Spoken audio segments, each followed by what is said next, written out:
Dua, penguatan peran TPPKK sebagai mitra kerja pemerintah daerah dalam mensukseskan program PKK yang pro rakyat dan sejalan dengan program prioritas pemerintah daerah dalam rangka mensejahterakan masyarakat khususnya di Provinsi Sumatera Selatan,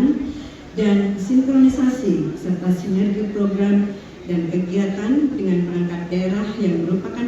mitra kerja dari TPPKK baik provinsi maupun TPPKK kabupaten kota. Dan pengurus TPPKK dari 17 kabupaten kota di Sumatera Selatan, kepala dinas PMD atau merupakan salah satu program kegiatan tim penggerak PKK Provinsi Sumsel yang tadi sudah disebutkan bertujuan diantaranya untuk mempererat tali silaturahmi antara tim penggerak PKK Provinsi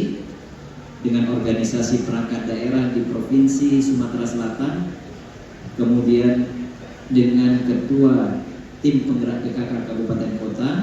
serta sekaligus mensinkronkan program dan kegiatan dalam rangka meningkatkan kesejahteraan keluarga. 1, 2, 3.